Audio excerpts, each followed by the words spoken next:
It's 20 degrees below zero. Your power is out. Your high-tech jacket is somewhere else. You have one wool blanket. How long would you or I truly last for millennia indigenous peoples of North America faced this and worse as a simple fact of life? They possessed no Gore-Tex, no down-filled sleeping bags, no synthetic insulation. Yet they didn't just survive, they thrived. How did they master the lethal cold night after night, using only the natural world? The answer is not a single trick. It is a complete sophisticated and nearly forgotten system of science. ACT, the system of warmth. When we think of survival in extreme cold, our modern minds immediately go to gear. We think of R values, loft, and waterproof breathable membranes. We see the challenge as a fight to be one with technology. This modern perspective blinds us to the genius of ancient survival. For the indigenous peoples of North America, winter was not an enemy to be conquered. It was a presence to be understood, a set of powerful rules to be respected. Survival was not about a single piece of gear. It was about a holistic system, a symphony of knowledge where every part worked in perfect harmony. This system was a four-part science. First, the shelter. This was the primary bastion, the large-scale defense against the elements. It was an exercise in microclimate engineering. Second, the sleep system. This was the personal cocoon, the microenvironment, where life was sustained through the long, dark hours. This is where the battle against heat loss was truly won or lost. Third, the fire. This was the active heat source, the living heart of the camp. But it was used with a knowledge and efficiency that we have almost completely forgotten. And fourth, the body itself.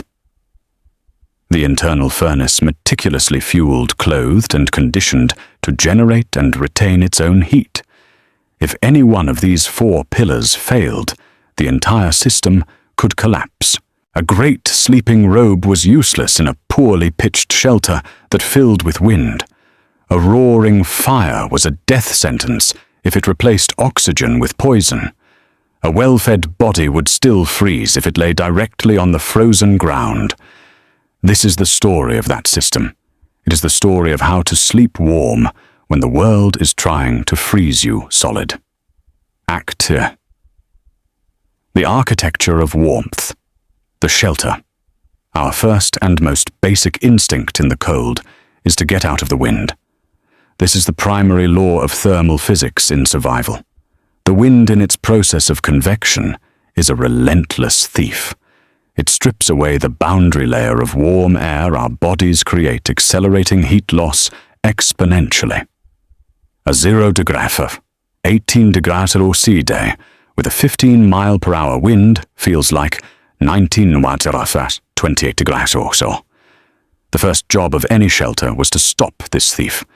But the indigenous architects of North America went far beyond just building a wall.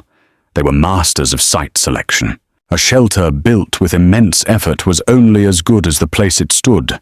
They would never camp in the bottom of a valley or a deep draw. Cold air is denser than warm air. At night it flows like water downhill, pooling in the lowest depressions. This is known as a cold sink. Camping in one is like sleeping at the bottom of a frozen lake. Instead, they would look for a position part-way up a ridge, ideally on the leeward side, sheltered from the prevailing winds. Even better was a spot with a dense stand of conifers like spruce fir or pine. These trees create a natural, powerful windbreak. The air inside a thick forest can be 10 to 15 degrees warmer than the air in an open field, just a few yards away. They also looked for the sun. A south-facing slope would catch the precious, low-angled winter sun, warming the shelter during the day and reducing the amount of firewood needed. They read the landscape not as a static picture, but as a dynamic flow of energy, wind, cold, and sun. Once the site was chosen, the shelter itself was constructed. And it is here we find one of the most persistent and incorrect myths, the idea of the drafty tipi. The plains tipi is one of the most sophisticated high-performance and misunderstood pieces of engineering in human history. To the untrained eye, it's a simple cone of skins. In reality, it was a finely tuned machine for living. First, the cone itself was not a perfect cone. It was tilted with a steeper back and a more gently sloped front. This braced it against the relentless winds of the Great Plains. But the real genius was on the inside. Most tipis featured an inner lining called an ozan, or dew cloth, that stretched from the ground up to a height of 6 or 7 feet. This liner was not the main wall. It was set inside the main wall, leaving a gap of several inches between the two. This simple addition did 2 critical things. First, it was an insulator. It created a pocket of trapped dead air, the single most important principle of insulation. But its second function was even more brilliant. It created a chimney. Cold air from the outside would flow under the main cover, hit the inner liner, and be funneled upwards between the 2 layers feeding the fire. This updraft system created a constant, controlled flow of fresh air that kept the fire breathing perfectly, while pulling all smoke and carbon monoxide up and out the smoke hole. This meant the living space at the bottom was a calm, smoke-free, and remarkably warm bubble of air, protected from the icy drafts that were fueling the fire. It was in effect a 19th century or earlier version of a modern double-walled tent with a sophisticated ventilation system. In the eastern woodlands, the Haudenosaunee, or Iroquois and Algonquin peoples, faced a different challenge: deep snow and damp forest cold. Their solution was the wigwam, or wetu, and the longhouse. The wigwam's dome shape was incredibly strong, capable of holding massive loads of snow. And the snow itself was a key part of the design. Once the snow piled up around the base, it became one of the world's best insulators. A thick layer of snow acts just like a modern foam cooler, trapping the Earth's geothermal heat and the shelter's internal heat. Families would intentionally pile snow against the sides of their wigwams, a technique called berming. The longhouse, a permanent structure, took this principle even further. These massive buildings, sometimes hundreds of feet long, housed an entire clan. They were built with sleeping platforms raised off the floor. This was another crucial design choice. The coldest air in any shelter sinks to the floor. By building sleeping platforms 2 or 3 feet off the ground, people were literally lifting themselves above the coldest layer of air. The interior of a longhouse was a shared communal space where the body heat of dozens of people, combined with multiple small fires, created a stable, warm environment that no single small shelter could ever hope to match.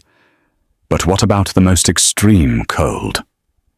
In the subarctic, the Cree and Dene peoples were masters of the emergency shelter. When caught in a blizzard, far from home, they could build a shelter from the storm itself, the quinsy. This is not an igloo, which is built from blocks of hard, wind-packed snow. A quinsy is built from loose snow. The process was simple, fast, and ingenious. First, they would pile up a massive mound of snow, often using snowshoes to move it quickly.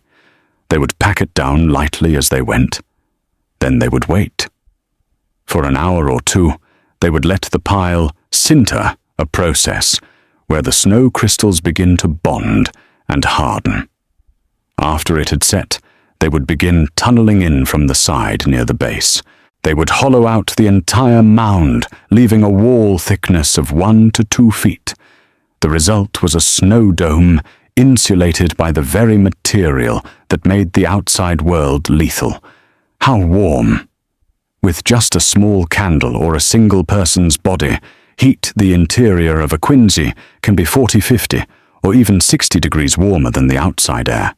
If it's 30 degrees outside, it can be a comfortable 30 degrees inside.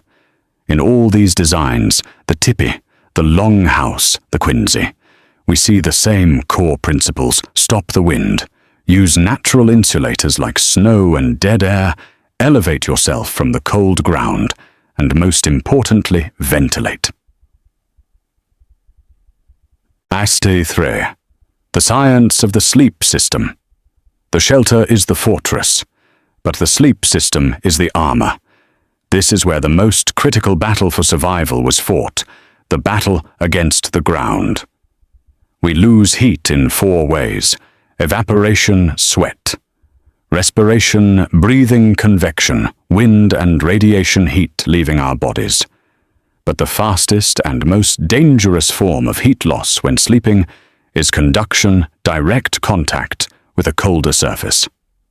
The frozen earth is a massive heat sink. It will suck the warmth from your body relentlessly. You could have 10 of the warmest bison robes piled on top of you, but if you are lying directly on the snow or frozen ground, you will freeze to death. Every indigenous group understood this. The first and most important part of any sleep system was not the blanket on top, it was the mattress underneath. This mattress was most commonly the bough bed. This was not just a lazy pile of branches, it was a carefully constructed, multi-layered piece of technology. The process began with large, coarse branches, often from fir or spruce trees. These were laid down as a base, their curved side facing down. This created the primary frame. Then smaller, finer boughs were layered on top like shingles on a roof, with the soft, needle-covered tips pointing upwards. This layer would be built up thick and springy, often 1 or 2 feet thick. The bough bed did 2 things. First, the sheer volume of material created physical distance from the cold ground, but more importantly, the overlapping, crisscrossing needles and branches created thousands of tiny trapped air pockets. This is the dead air principle again. Air itself is a poor conductor of heat. By trapping it in small pockets, you prevent it from moving convection and stop it from transferring your heat conduction. This is the exact same principle as a modern foam sleeping pad or a down jacket. On top of this bough bed, they might add more. Woven mats made from cattails or bulrushes, whose internal structure is also filled with air pockets, added another layer. Dried grasses or mosses could be used as well. Only after this thick, insulating mattress was complete would they even think about the blankets. And what blankets they were! The robes and blankets of pre-contact America were in many ways superior to our modern synthetics. The 2 most prized were the bison robe and the rabbit skin blanket. A prime winter bison robe is a technological marvel. It has 2 layers. Long, coarse guard hairs on the outside act like a raincoat shedding snow and moisture. Beneath this is a layer of incredibly dense, fine and crimped underfur. This underfur is the insulation. It traps a massive layer of air holding the wearer's body heat close. Perhaps even warmer pound for pound was the rabbit skin blanket. A single blanket might require over 100 skins. The skins were cut into long, continuous strips, which were then twisted so the fur faced outwards. These fur ropes were then woven together on a loom. The resulting blanket was exceptionally warm, lightweight, and soft. The twisting process ensured the fur was on all sides, creating an incredibly deep, airy loft that trapped heat with unbelievable efficiency. But the real technique was layering. Just as they layered their clothing, they layered their bedding. They might sleep on a bough bed topped with a woven mat with a thick, bare hide. Fur side down to protect it on top of that. Then they would cover themselves with 1 or 2 bison robes or a rabbit skin blanket. They would also not sleep in their day clothes. This is a rookie mistake that can be fatal. Dayclothes, moccasins, leggings are inevitably damp from sweat and snow. Sleeping in damp clothing is a fast track to hypothermia, as the water pulls heat from your body 25 times faster than air. Instead, they would strip down or wear a set of dry sleep clothes, dry socks, dry leggings, perhaps a fur hat, and get inside the sleep system. The robes and furs are designed to be heated by your body. They work best when your body's radiant heat is directly warming the air trapped in the fur. This entire system, the bough bed defeating conduction, the fur robes defeating convection and radiation, created a personal cocoon, a bubble of warmth that could sustain life, even as the temperature outside plummeted to deadly lows. The fire. It is the symbol of warmth and safety. But to the masters of winter, it was also a tool to be used with precision and a danger to be respected. The first myth we must dispel is that of the all-night roaring bonfire. This kind of fire is a disaster in a survival situation. It consumes a massive amount of fuel, requiring constant work. It creates a false sense of security, roasting you on one side while you freeze on the other. And it's dangerously inefficient. Indigenous use of fire for sleeping was far more sophisticated. It often involved not having a fire at all, at least not while they were sleeping. One of the most effective techniques was the heated bed. Instead of trying to heat the air in the shelter, they heated the ground they would sleep on. The method was simple. They would build a fire on the spot where their bed would be. They would keep this fire going for several hours, heating the earth or rocks several feet down. Then just before sleep, they would move the fire.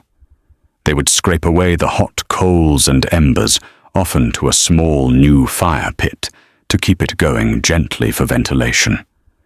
They would cover the hot earth with a thin layer of fresh soil, and then build their insulating bough bed directly on top of the warm ground. The result was in effect a prehistoric heated mattress. The massive thermal mass of the heated earth would radiate a gentle, steady warmth upwards all night long, warming the sleepers from below. This was infinitely more efficient than trying to heat the air which would just escape. A variation of this was the hot stone technique. They would heat several large, smooth rocks in the fire. Then they would wrap them in buckskin or pieces of hide to prevent burns and place them inside the sleeping robes. These hot water bottles would bleed heat for hours directly into the sleep system, targeting the body's core, the feet and the kidneys. When an all-night fire was necessary, especially in a temporary shelter, like a lean-to, they didn't build a bonfire. They built a long fire. A long fire is built by placing two long, thick, ideally hardwood logs parallel to each other, about a foot apart. The fire is built between them. The two logs act as andirons, controlling the burn and reflecting heat. This fire is then paired with a reflector wall. This could be a natural rock face, or a wall built from stacked logs or snow placed on the other side of the lean-to. Now you have a complete system. The lean-to protects from the wind. The fire radiates heat towards the shelter, and the reflector wall bounces the heat that would have been lost back into the shelter. This creates a hot box of radiant heat warming the sleepers from both sides. And what about the fire inside the tipi? As we saw, the tipi was a ventilation machine. The fire was kept small. It was a heating and cooking fire, not a furnace. It was placed directly under the smoke hole, and the ozone liner system ensured a steady supply of oxygen and a clean, smoke-free evacuation. But in any shelter, wigwam, quincy, or snow trench, the greatest danger of an internal fire was not burning down the shelter. It was carbon monoxide. Carbon monoxide, CO, is the silent killer. It is invisible, odorless, and it is a byproduct of incomplete combustion, a fire that is not getting enough oxygen. Indigenous peoples understood this intimately. They never sealed their shelters completely. A ventilation hole, often at the very top and a small one at the bottom, was always left open even in the coldest weather. They knew that a small draught of cold air was a small price to pay for breathing the next morning. They accepted a small loss of heat to prevent the total loss of life.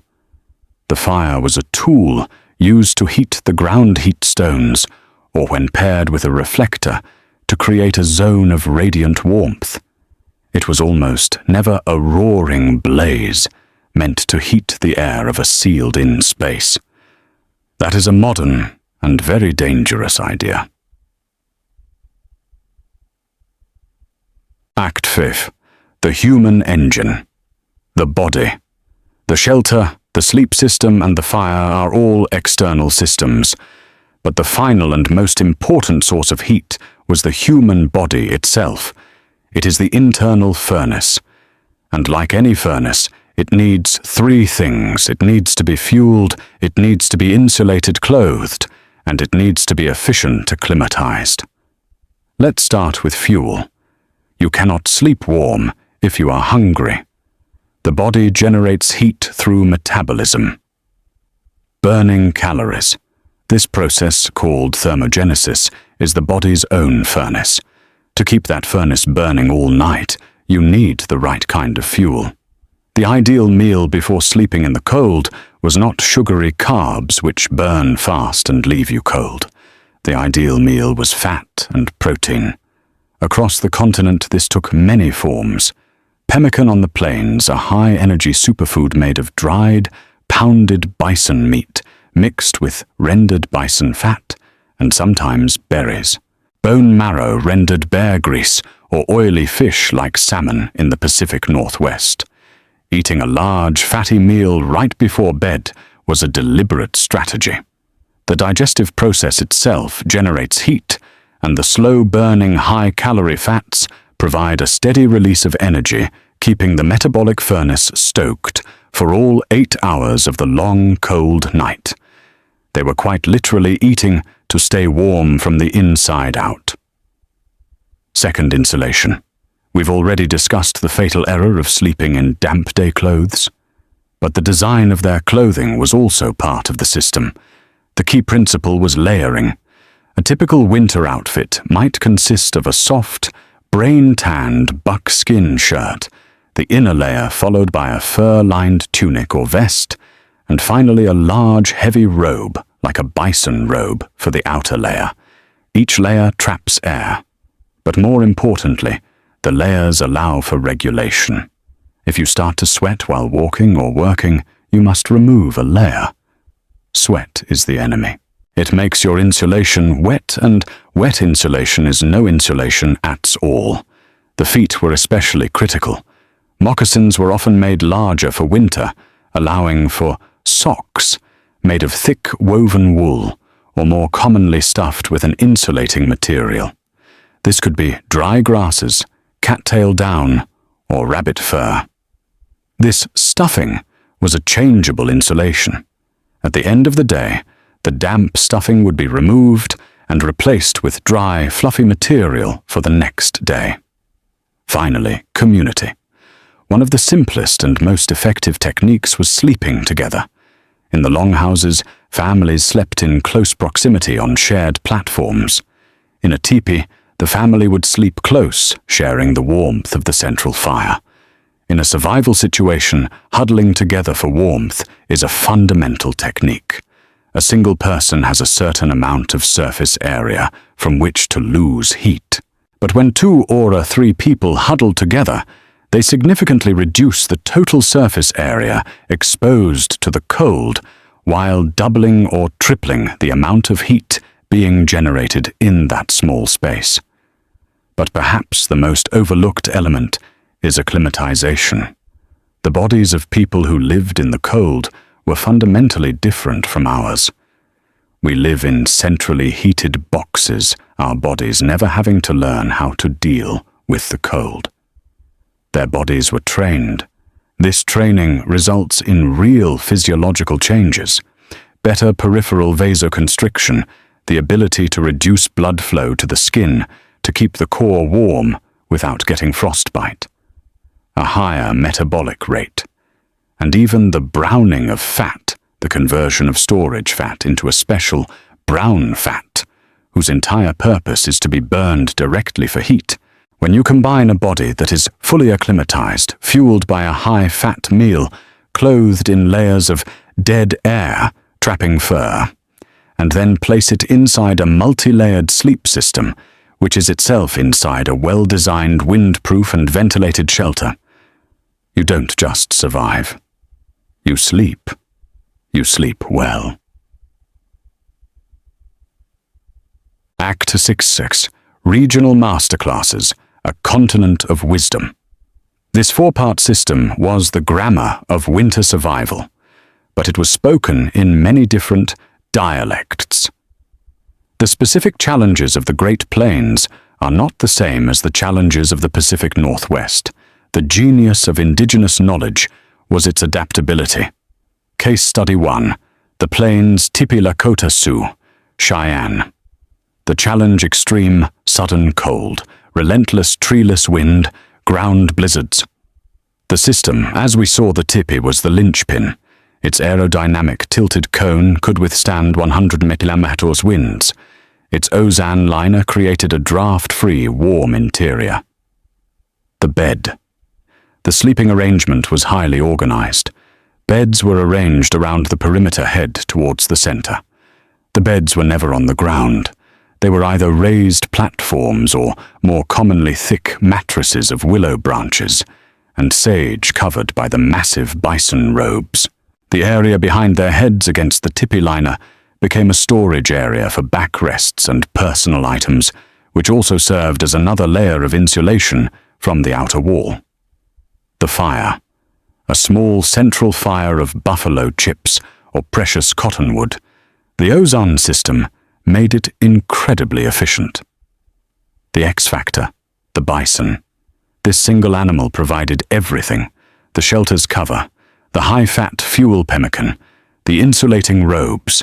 The system was a perfect symbiosis with their environment. Case Study 2. The Northeast Woodlands, Haudenosaunee, Algonquin, Ojibwe. The challenge: deep, persistent snow, damp cold, long, dark winters. The system: the longhouse or wigwam. The key here was snow insulation. They didn't just shovel away snow, they used it.